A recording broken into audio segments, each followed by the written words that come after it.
And we are happy. Everything is looking to be quite good. We're going to be spawning directly on top of Acer.Bly.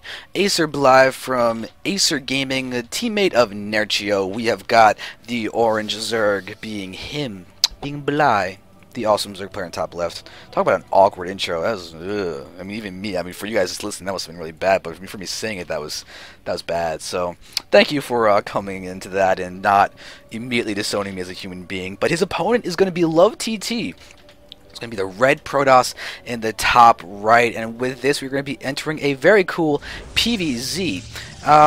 And I really hope I'm not about to mix up Bly with somebody else, but I do believe I've seen Bly go for some of the most interesting cheeses ever. I think it was him that I was observing in the Zotac Cup that ended up going for, against Protoss, he went for a ridiculously cool spine crawler lair tech rush. That's going to be really cool. So, with this, I'm definitely interested in seeing, what he's going to be doing. We do see him going for a very early scout, and he's basically just running around. He's going to try and just block the wall off or anything, and this is basically going to also guarantee him going for a very quick nexus, and with that being known, it's going to allow him to kind of have to worry a little bit about him dealing with the cannon rush, because that's one of the really big powers of the Forge out there being quickly. But Bly's going to be active enough with this Overlord that it's not going to be a huge worry. So loveTT is just going to go ahead and just probably get out something along the lines of a 17 Nexus. The thing is, though, with this drone here, we could literally have a proxy hatchery. And we can see how loveTT is actually trying to bring this probe down there at the bottom. We see Bly's being he's really aware of the timings. I mean, look at this. We've got a 15 Nexus. Oh my god, he is going to go for the proxy hatchery.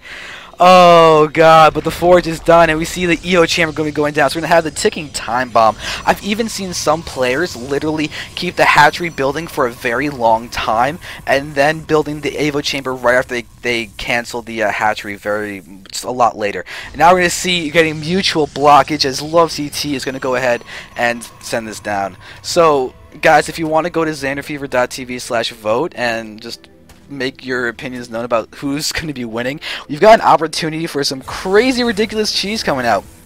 So Bly is just proceeding to block the Nexus incredibly well, but this means faster tech. So it's not terrible for loveTT this is happening. It just means that loveTT is going to have to worry about, oh, look at the great awareness too, because with these Broodlings coming out, you can actually snipe off probes, and we're going to see Bly trying to do just that, but the Broodlings do die because of their time limit, and now we're going to watch the Nexus being thrown down. And to be honest, loveTT is not nearly as delayed as he might have been. We're going to watch the Lings pushing forward. They're going to go around the back, and we see Bly is going to go for 5 Lings in the base now, and this cannon may not actually protect the bottom of that Nexus, and Bly, though, is going to ignore that and go straight into the main base. There is already a pylon there, so we're going to have a Subnexus being thrown down there, but now we're going to have a vulnerable mineral line, but loveTT can be good with his probe micro, which he actually is proving to be pretty competent in. Bly's just being annoying. He did lose a single Ling there. But there's not really much in terms of losses for loveTT. He's just losing mining time at the moment. You can see how Bly's only killed a single probe this entire game. And with his Zealot out, this mineral line is going to be fairly well protected, actually. So, you see the cannons being taken. I mean, the Cylinder's going to be taken down there with no need for a cannon from loveTT. Bly's got his natural now going down. He's basically just playing a very annoying delay game. The problem is he's actually behind because of it.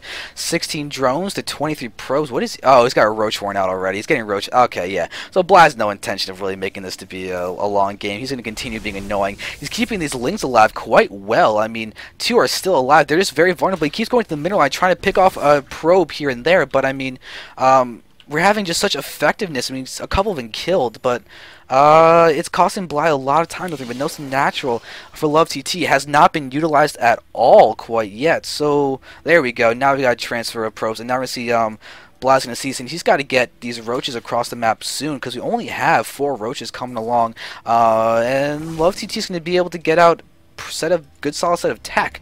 I mean, he only has 1 cannon now. He's getting out a Stalker. He's going to be forced to use a lot of pros. I mean, this is a fair amount of units streaming across the map for Bly, who's even at the food count and everything, but this is an aggression that loveTT's not exactly ready for quite yet. We see that that probe somehow manages to get through here alive, and now we're going to have the roaches sniping off the stalker really effectively. Now we're going to have the lings. There's only one zealot and one cannon here in terms of real attack DPS that's going to be around for loveTT, and now we see Bly is going to be microing around here. He's going to be able to pick off his pylon and just keep the wall completely open. We do see that Bly's actually chosen to skip metabolic boost and only getting it after he's already gotten the roaches, the aggression, everything, and now he's taken quite the food count lead.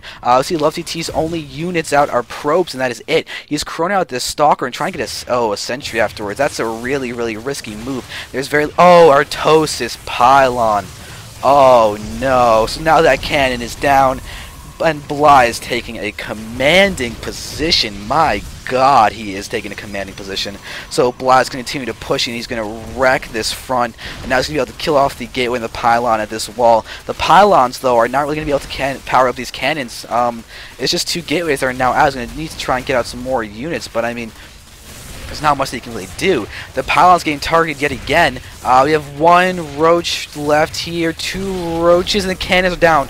Cannons are down yet again, and these lings are now speedlings, and they're going to get force fielded out quite nicely. That 16 more lings, though, are coming on the ground, but that pylon is now down. This is a very, very damaged gateway. You can see how it's continuing to get hit. The pylons in the back are almost done, though, so we're going to see the wall, though, get broken down yet again, and GG is getting called.